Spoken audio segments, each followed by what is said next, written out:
एक स्टूडेंट के लिए, चाहे वो किसी भी स्टैंडर्ड में हो, पढ़ाई इंपॉर्टेंट है। पढ़ाई के लिए सबसे इम्पोर्टेंट है टाइम टेबल, राइट। पर आपके भी मन में एक क्वेश्चन होगा कि क्या बिना टाइम टेबल की पढ़ाई नहीं हो सकती? हर स्टूडेंट टाइम टेबल बनाता है क्या? तो एक छोटी सी एग्जांपल से समझते हैं। जैसे कि अगर मुझे सुबह उठकर पढ़ना है, ये मैं जानता हूँ, लेकिन मैंने ये क्लियर नहीं की है कि कब से पढ़ना है और कितने घंटे पढ़ना है। तो इस वजह से हमारा सुबह उठने का टाइम फिक्स नहीं होगा, पढ़ने का समय निश्चित नहीं होगा, कितने घंटे पढ़ पाएंगे ये भी निश्चित नहीं, क्या डेली पढ़ पाएंगे ये भी फिक्स नहीं। लेकिन अच्छे नॉलेज के लिए डेली पढ़ना जरूरी है।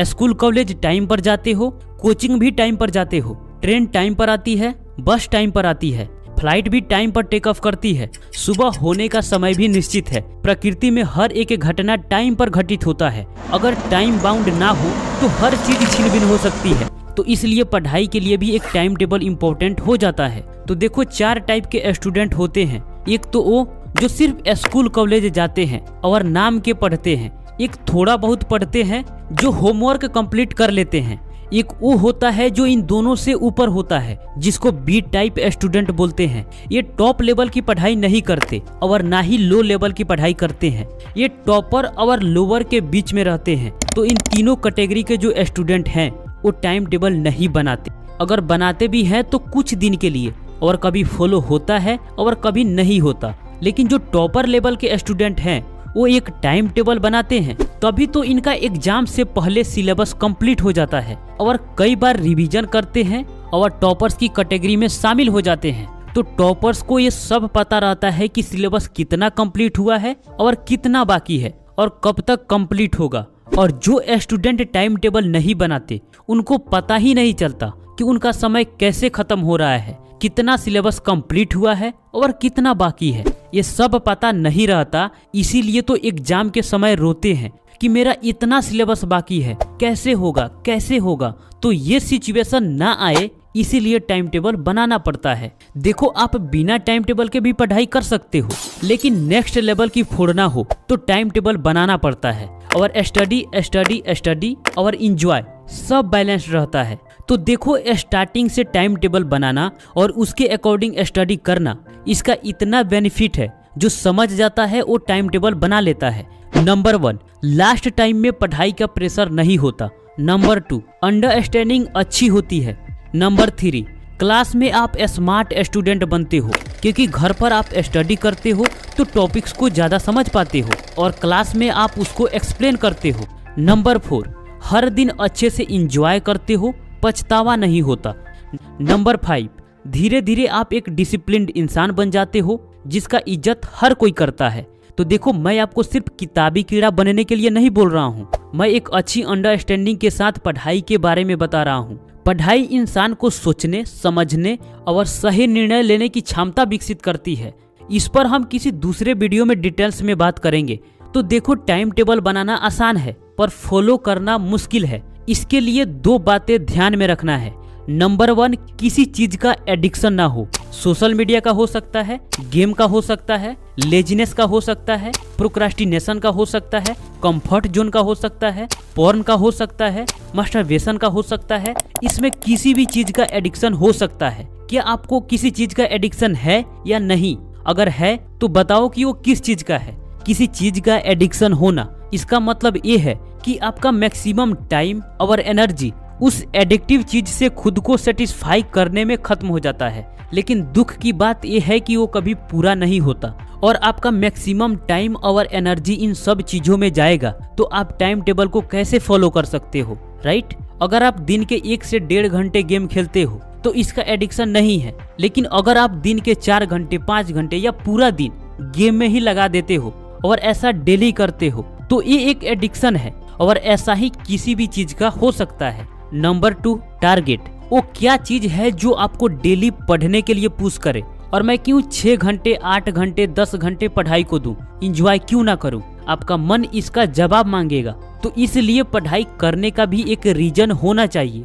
अब बात करते हैं कि एक परफेक्ट टाइम टेबल बनाएंगे कैसे। तो इसमें भी 2 टाइप के स्टूडेंट आते हैं। फर्स्ट, जो स्कूल या college plus coaching plus self study करते हैं। सेकेंड, ऑफलाइन कोचिंग या online classes plus self study करते हैं। जो कम्प्लीटली घर पर ही रहकर पढ़ाई करते हैं। अब इसमें भी दो टाइप के स्टूडेंट होते हैं, एक जो रात में पढ़ाई करता है और दिन में 8 से 10 बजे तक सोता है। इस कैटेगरी के स्टूडेंट मैक्सिमम सिटीज में ही मिलते हैं। और दूसरा जो रात को जल्दी सोता है और अर्ली मॉर्निंग में उठकर पूरे दिन पढ़ाई करता है। तो इन तीन कैटेगरी के स्टूडेंट के लिए एक जैसा टाइम टेबल नहीं हो सकता। आप किस टाइप के स्टूडेंट हो फाइंड आउट करो, राइट। और इसमें से जो भी टाइम टेबल सूटेबल लगे उसे नोट करो। फर्स्ट, स्कूल या college plus coaching plus self study वाले student. School plus coaching is equal to 7 to 8 hours. आपका इतना टाइम तो लगता होगा, right. To sleep 6 to 7 hours, तो टोटल 13 से 15 आवर्स हो सकते हैं। फिर भी आपके पास मिनिमम 9 आवर्स बचते हैं। अगर इसमें से भी हम डेली 5 आवर्स किसी दूसरे एक्टिविटीज के लिए निकाल दे, जैसे घर के कुछ काम हो गए, इंजॉयमेंट में, खेलने में, पढ़ाई के अलावा कुछ भी एक्स्ट्रा एक्टिविटी हो सकता है, उसके बाद आपके पास 4 घंटे बचते हैं। अब स्कूल और कोचिंग के अलावा अगर आप डेली 4 घंटे घर पर पढ़ाई करते हो यानी सेल्फ स्टडी, तो आप एग्जाम में तहलका मचा दोगे। अब डिपेंड करता है कि आप स्कूल में पढ़ने जाते हो या टाइम पास करने, राइट। अगर इसमें से 2 घंटे मॉर्निंग में और 2 घंटे इवनिंग में समय निकल जाता है तब तो बहुत बड़ी। अगर टोटल 4 घंटे इवनिंग में ही मिलता है तभी आप 2-2 घंटे का 2 सेशन लगाओ। 1 घंटा स्टडी, 10 मिनट ब्रेक, फिर 1 घंटा स्टडी।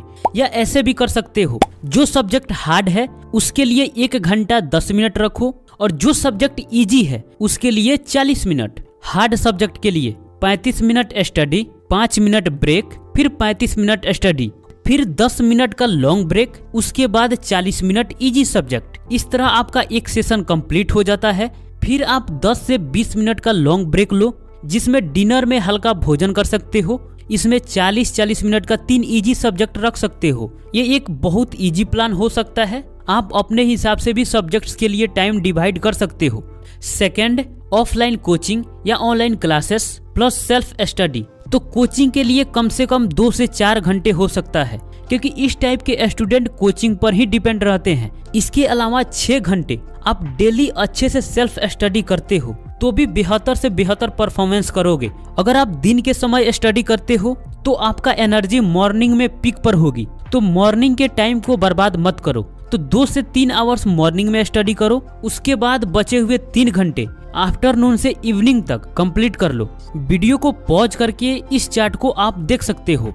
तो नोट करो कि आपको लगातार 2 घंटे या 3 घंटे नहीं पढ़ना है। सब्जेक्ट वाइज 40 से 50 मिनट का स्टडी, फिर 5 से 10 मिनट का ब्रेक, फिर 40 से 50 मिनट स्टडी। अगर किसी सब्जेक्ट में आपको 1.5 घंटे का समय देना है तो आप 45-45 मिनट कर दो।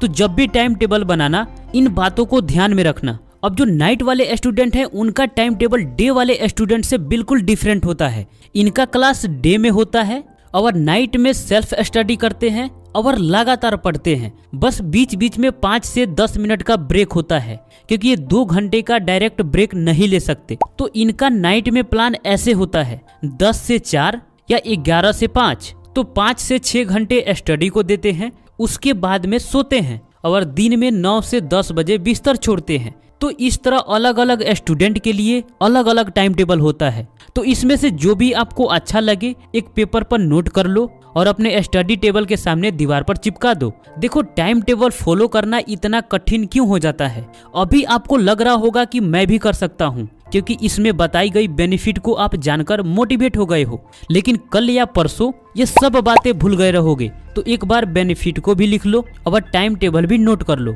उसके बाद अगर आपको सेल्फ स्टडी के लिए 4 घंटे देना है तो आप स्टार्टिंग 2 घंटे से करो। अगर आपको 6 घंटे सेल्फ स्टडी के लिए देना है तो आप स्टार्टिंग 3 घंटे से करो। 2 से 3 सप्ताह तक उसका 50% रखो। जब डेली बेसिस पर इसको कंप्लीट करने लग जाओ उसके बाद अपना टाइम टेबल 100% कर देना। तो किसी भी चीज का हैबिट इसी तरह डेवलप किया जाता है। स्टार्टिंग में छोटा, धीरे धीरे उसमें टाइम या नंबर ऐड करते जाओ, इजीली हैबिट डेवलप कर लोगे। तो दोस्त, ये रहा अलग अलग स्टूडेंट के लिए अलग अलग टाइम टेबल। आपको कैसा लगा कमेंट बॉक्स में जरूर बताना। मिलते हैं आपसे फिर अगले वीडियो में, तब तक के लिए आपका धन्यवाद।